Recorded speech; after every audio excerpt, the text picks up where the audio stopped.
Hi, this video is to cover problems 4, 5, and 8 on the Test 3, Standard Test 3 review. This will cover the graphing of the square root function, the cube root function, and also the inverse function. So all these graphing problems I'm just doing together. So if you take a look at number 4, you are asked to graph the function, the negative 2 square roots of x minus 4 plus 3. The first thing you need to do when you look at any of these functions is to recognize what type of function you're looking at. If given the graph, you should recognize what type of function it is. If you're given the function itself, you should recognize what type. So if you look at number 4, the things that should come to mind are the fact that this is a square root function.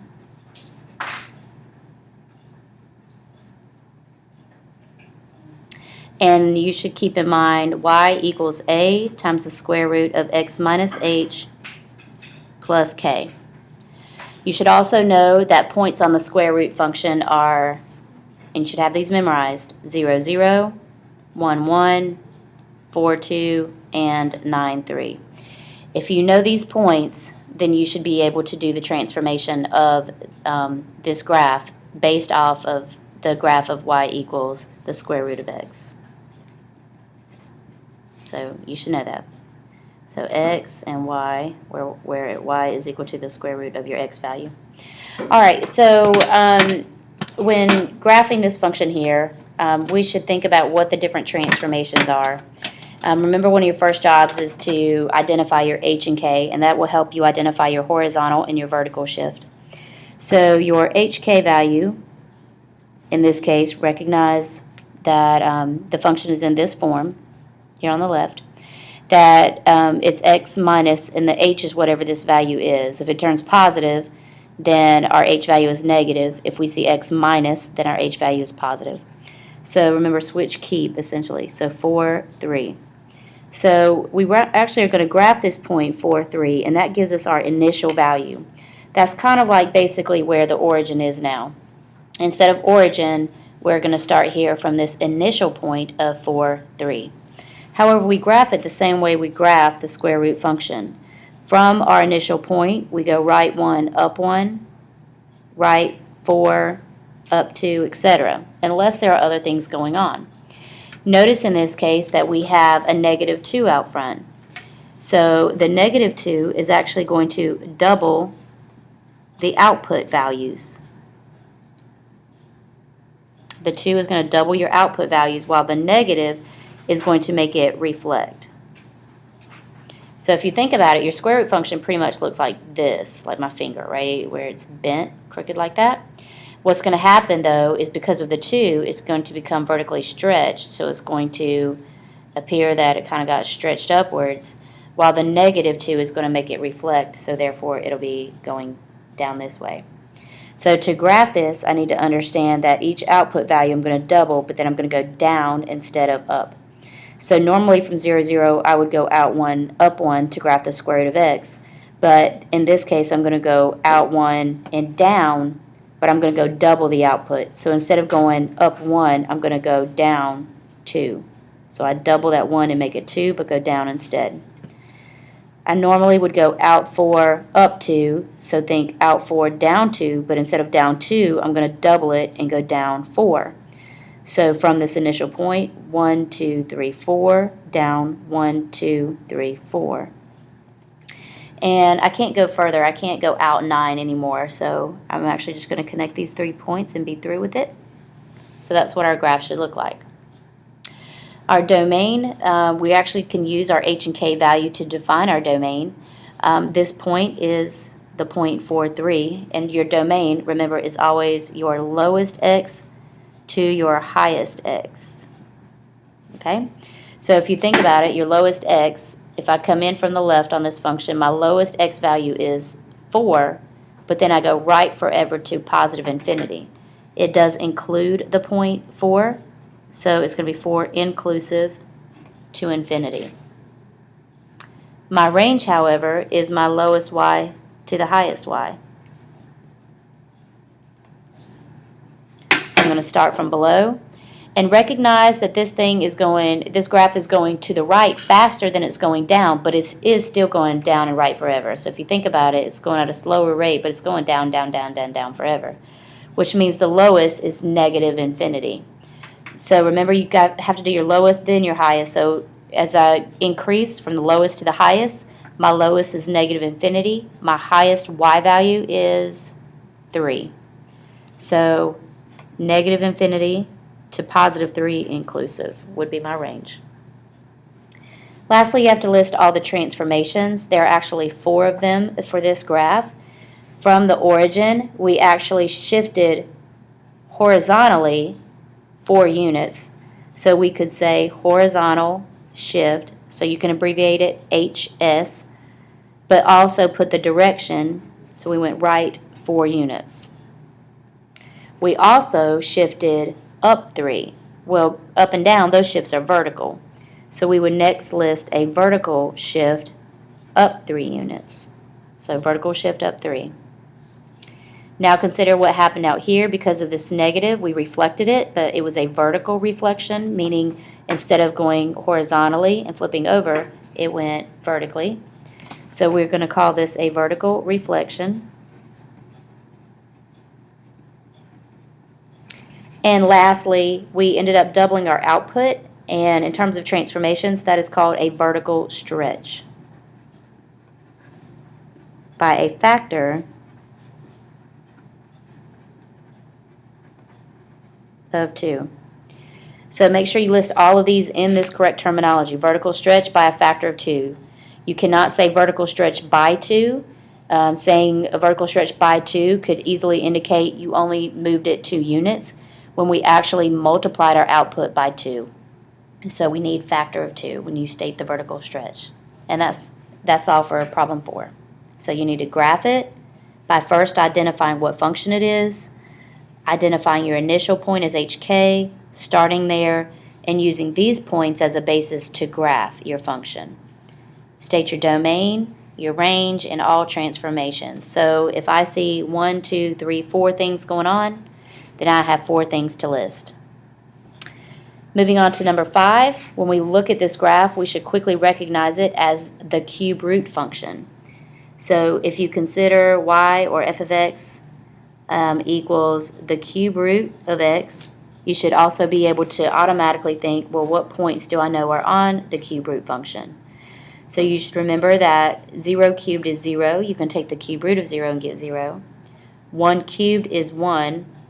So the cube root of 1 is 1.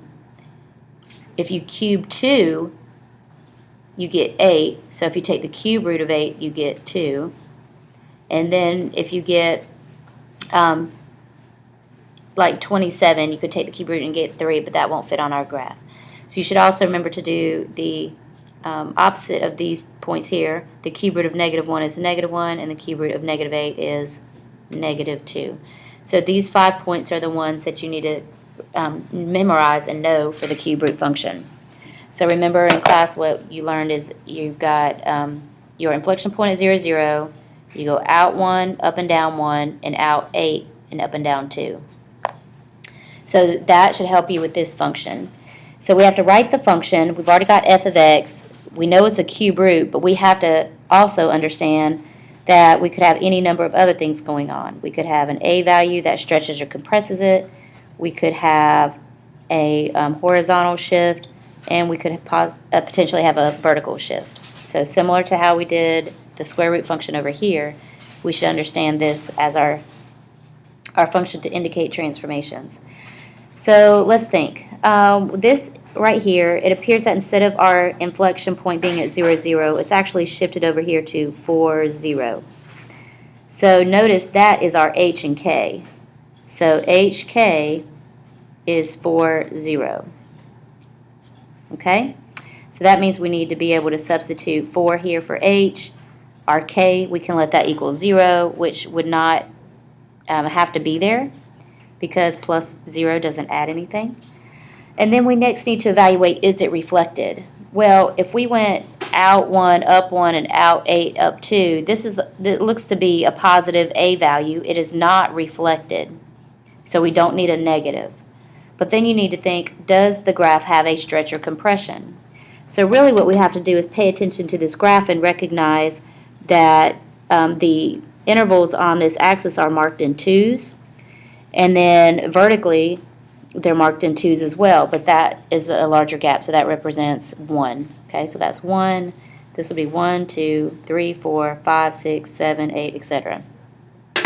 Well, if we start with our inflection point, we can notice that these 2 points are found by going out 1, because that's 4 and 5, and that would be 4 and 3. So it does go out 1, but then up 1. Notice it goes from 0, a y value of 0, to a y value of 1.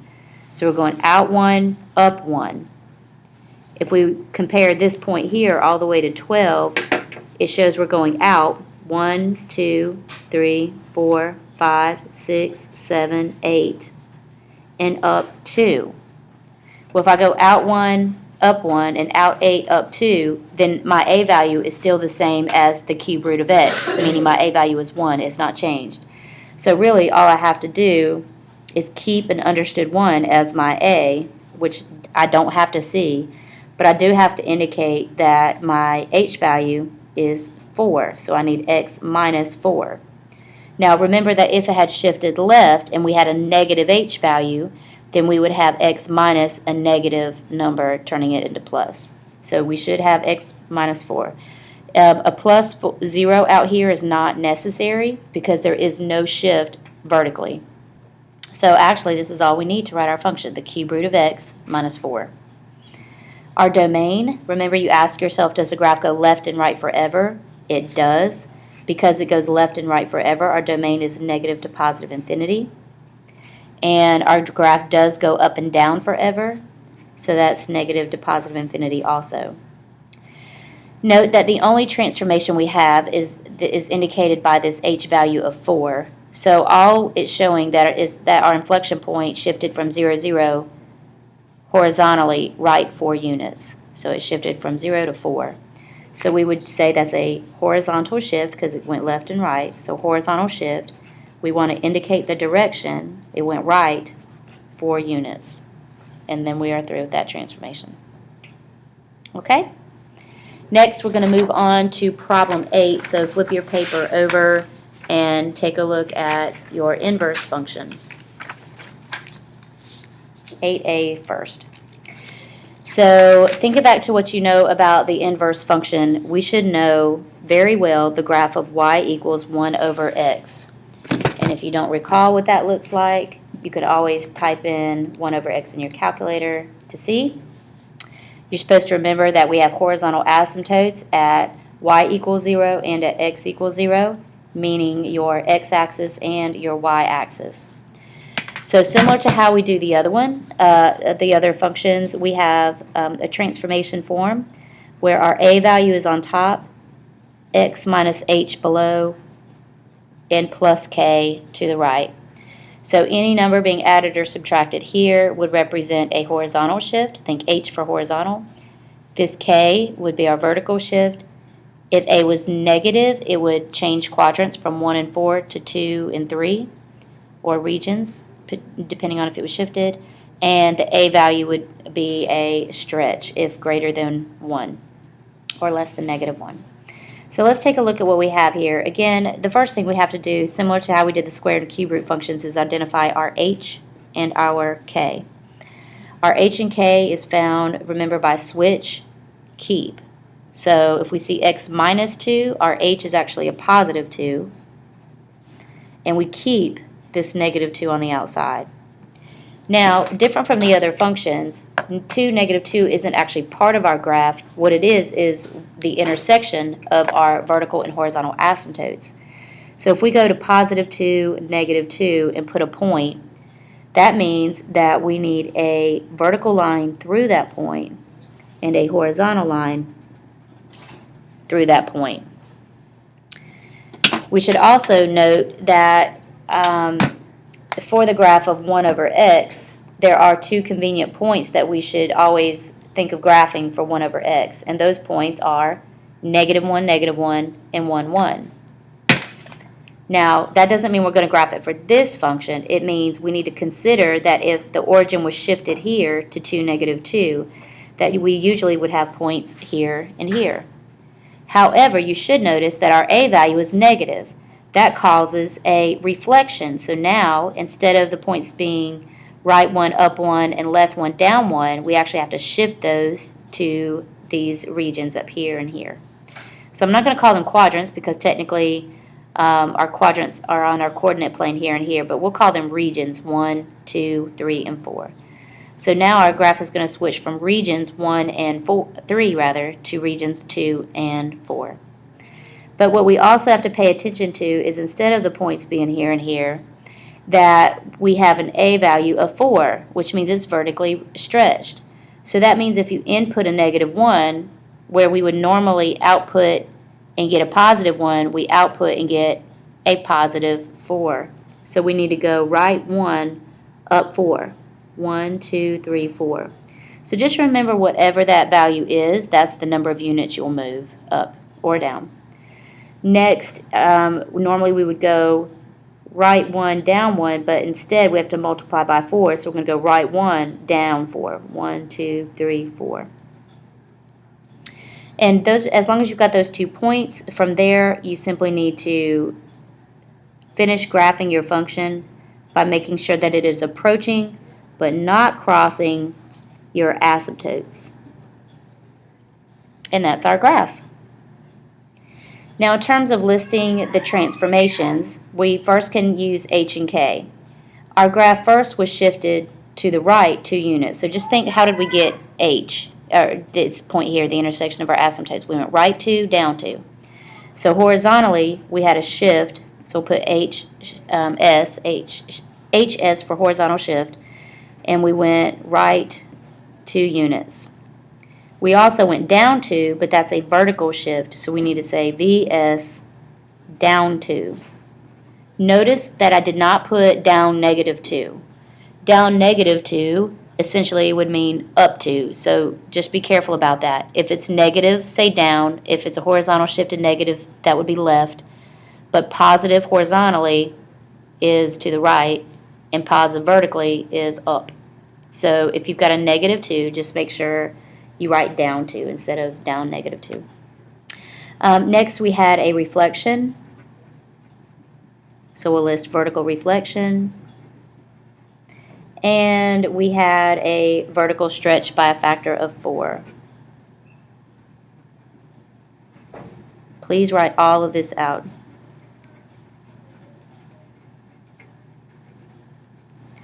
Your domain for this function, notice it's every value on our x-axis with the exception of 2.